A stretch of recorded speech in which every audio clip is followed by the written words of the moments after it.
I woke up this morning, excited and looking forward to the long weekend ahead. I raced outside to find my girlfriend Casey already packing the camping supplies. Eager to get on the road, I shoved my already packed duffel in the car and gave my girl a kiss. The camping site was around 6 hours away, and we wanted to get there early to give us plenty of time to set up the tent before exploring the area. We locked up, grabbed a quick breakfast, and set out on the road. All the while, I was continuously nagging Cassie about texting while driving, something that drove me crazy. We had been in the car a few hours before we pulled over to fill up the Jeep.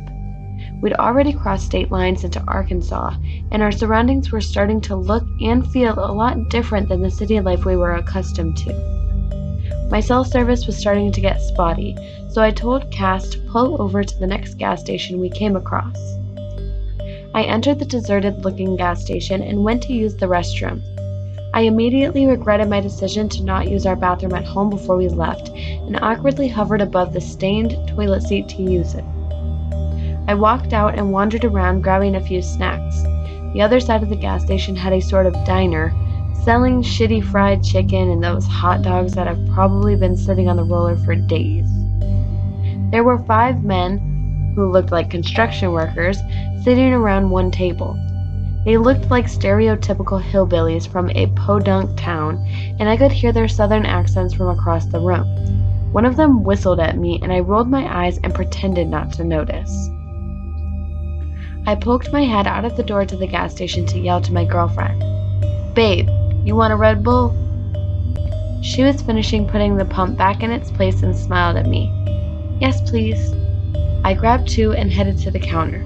Smiling politely at the creepy gas station attendant, I swiped my card and thanked him. He grumbled something under his breath and gave me a strange look. Turning around to exit the run-down establishment, I suddenly felt the stares from everyone in the store. I turned to see them all glaring at me. They were frozen where they were standing, almost like zombies. I started to say before my feet instinctively started moving towards the door. I shoved it open and ran to the car, slamming the door and locking it. Casey got in the driver's seat and saw the terrified expression on my pale face. Everything okay?" Yeah, just drive, Case.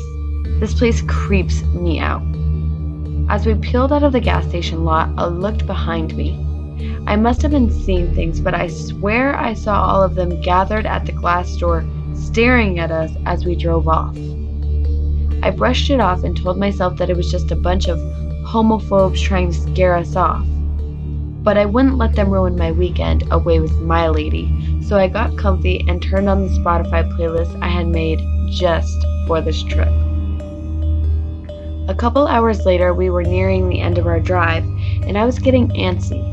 I was ready to get out of the stuffy car, so I rolled down the window to get some fresh air. I took a look at the side view mirror and saw a black truck behind us. I caught a glimpse of the driver's face. He looked familiar. I pulled my phone out to check the time, and when I looked back up at the mirror, the truck was gone. I glanced over at Cass and was about to get onto her for texting again when something else caught my attention. Coming towards us on the road was the black truck. Our side of the road. It was them. And Cass, she wasn't looking. I think I screamed, but it was too late. I woke up in the hospital. I don't know where. My phone was lying next to me, but none of my calls or texts will go through. I think my leg is broken, but the drugs they have me on are apparently strong because I don't feel much. But I'm a little lightheaded. There's dried blood on my head. I think I can feel stitches. A lot of them. I can't remember much of what happened after the crash. Only the black truck and the look in the man's eyes who was driving towards us. I'm writing all this down so that I don't forget anything that happened. I asked the nurse about Casey.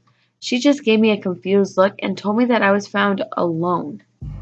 I have to find my girlfriend. Please. If anyone can help me find her, I don't think I can stay awake much longer.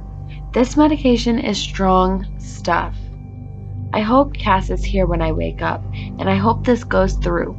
Service is shitty in here.